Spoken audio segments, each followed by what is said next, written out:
Now, this first exam question is for 5 marks. Describe the chemical reactions involved in the conversion of polymers to monomers and monomers to polymers. Give 2 named examples of polymers and their associated monomers to illustrate your answer. So now this question is exactly from this area of the spec. There's literally nothing else you need to know in order to answer this question. And in an exam, some people may be caught out with this question because they've never seen this question before, or it's from a really niche area from the spec that nobody really talks about. That's why it's really important that you get the idea that you need to cover every area from the spec, as they can even ask you questions like these. So give 2 named examples of polymers and the associated monomers to illustrate your answers. Okay, so I'm just going to use these 2 as an example. So we've got amino acids and we've got carbohydrates. We've got alpha glucose. Okay, so first of all, let's define a condensation reaction. Now, a condensation reaction is basically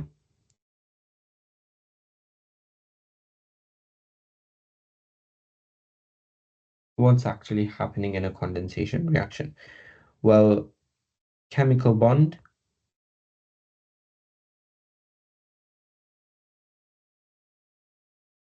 is formed, molecule of water is released. Okay, that basically is what happens in a condensation reaction. Okay, that's the bottom line of what we're actually discussing.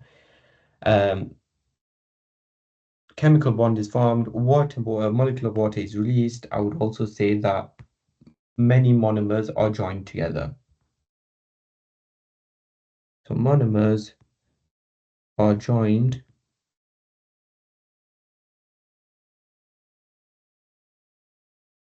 sorry, just a minute.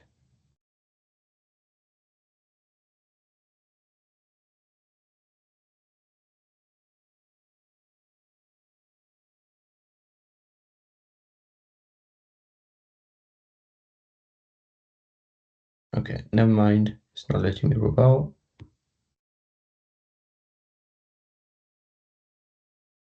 Okay.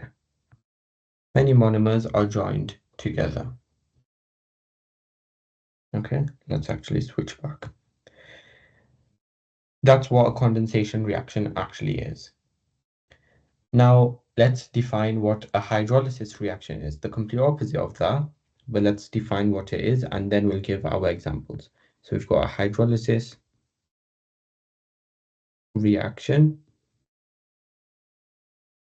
Now, a hydrolysis reaction breaks a chemical bond between the monomers. So it breaks the chemical bond between monomers, and in order to do this, it uses a molecule of water. Okay, so we've just defined what a condensation reaction is and what a hydrolysis reaction is, and that's essential for a question like this. Now, in order to look at what's actually the examples of polymers and associated monomers, this may bring in a bit of knowledge from further on in the content, but again, I think we've covered it already in today's lesson.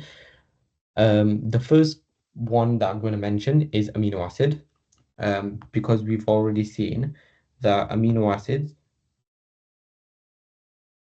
these are the monomers,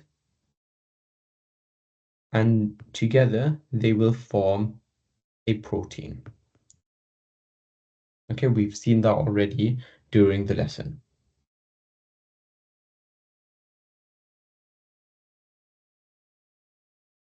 Okay, and we've also seen that the bond which is formed between these amino acids is known as a peptide bond. Okay, And the reason why I've included that in, because if it's saying give two named examples of polymers, it's also expecting you to name the bond. We will see that through the mark scheme, which we will have a look at in a second. And the next thing I'm going to include is alpha glucose. Okay, we've seen alpha glucose. So we've got alpha glucose. Many of these monomers will form starch, or you could have said glycogen as well, but we've mainly looked at starch. So I'm opting for starch. And what's the bond? It's called a glycosidic bond. Okay, and that would get you your 5 marks for this question. If we have a look at the mark scheme, okay, just cleared my marking. Let's have a look at what it wants. We need a condensation reaction, joins monomers together and forms a chemical bond and releases a molecule of water. Notice if you don't have any part of this, you're not going to get the mark. So just ensure that you name each part of this definition. So we know that a condensation reaction joins these monomers together, it forms the chemical bond, and it releases a molecule of water. Just ensure you state every part of that definition. And then a hydrolysis reaction breaks the chemical bond between the monomers using water. And then for the examples that you could have used, you could have said amino acid and polypeptide or protein or enzyme, which we did. You could have said nucleotide and polynucleotide. You could have said alpha glucose and starch or glycogen, which we said. And a second suitable example, we use those two. And then we need the correct bonds. I was right. We need the correct bond to be named. So we needed a peptide bond and glycosidic bond. Okay, now it does say reject reference to triglycerides. The reason why it says that and ester bond is because triglycerides are not polymers. Okay, um, they are not polymers. They are not made from repeating units. Okay, next question. If we have a look at it, when the larva is fully grown, so we're given a diagram which shows the life cycle of a fly. When the larva is fully grown, it changes into a pupa. The pupa does not feed. In the pupa, the tissue that made up the body of the larva are broken down. New adult tissues are formed from substances obtained from these broken down tissues from substances that were stored in the body of the larva. So we're given the life cycle over here. We know that the larva will change into a pupa. The pupa does not feed, and we are given that the new adult tissues are formed from the substances. So it's basically this paragraph is just imitating what we've been given in the diagram. Now we're given the hydrolysis and condensation reactions are important in the formation of new adult proteins. Explain how. Now you're probably wondering, how is this related to the question? Well, it's related to the questions in the form that it's a new adult protein. So it's linked to the question. So it's a kind of application question. However, the answer that it requires will just be a rather simple one because it's just talking about hydrolysis and condensation reactions.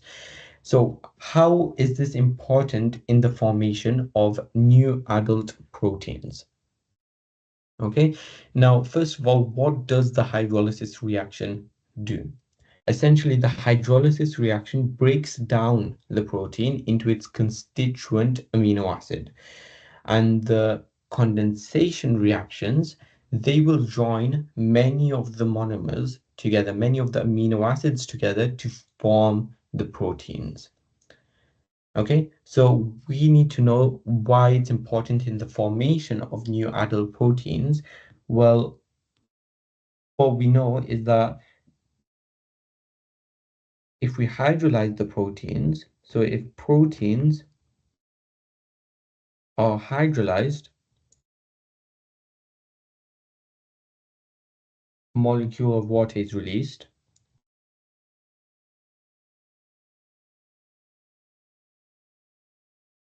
molecules of water released. Now, if molecules of water have been released, protein has been broken down into its constituent amino acids. Now, if the protein has been broken down into its constituent amino acids, the amino acids can synthesize those proteins, those new adult proteins, in condensation reactions. So these constituent amino acids can form the adult proteins in a condensation reaction.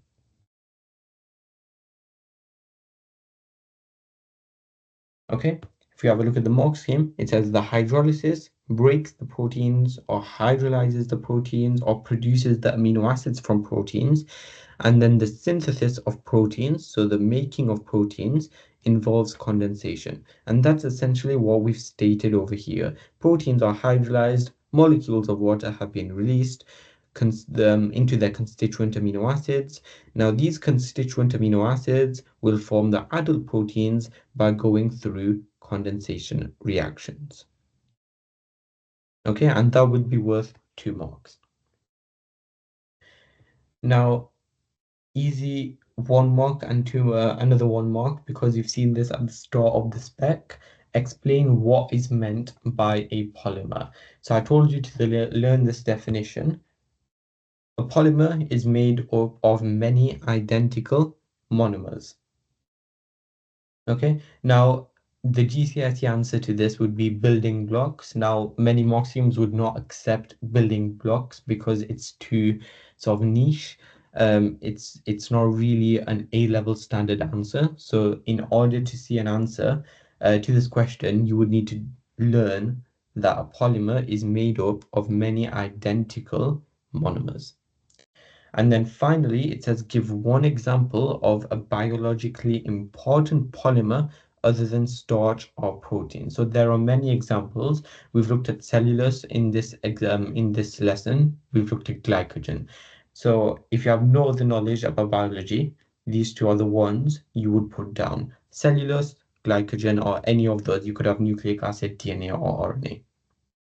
And the reason why they are polymers is because they are made up of many repeating units known as monomers. Okay.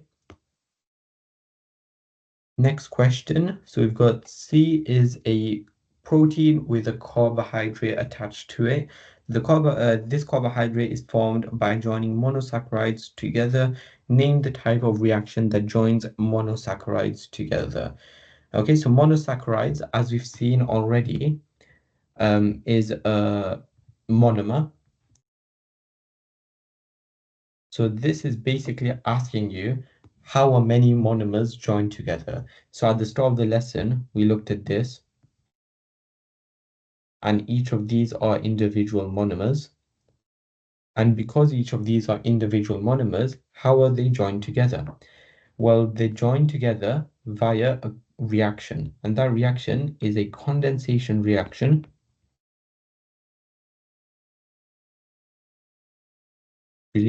forming a chemical bond, releasing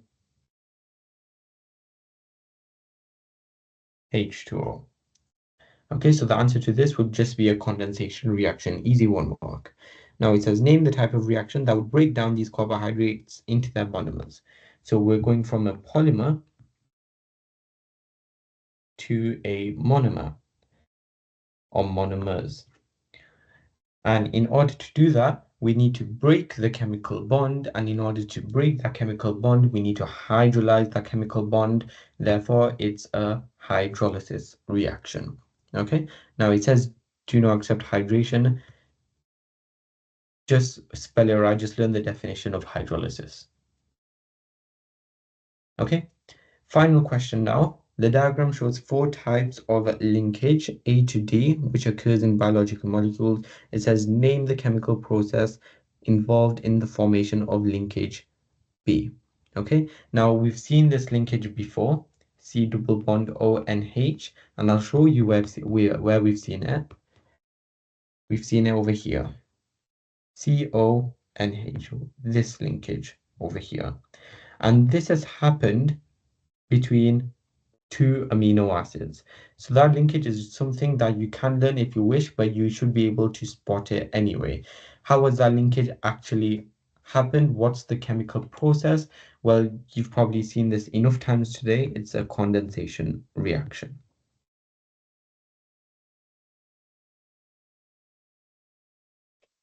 Okay, condensation reaction.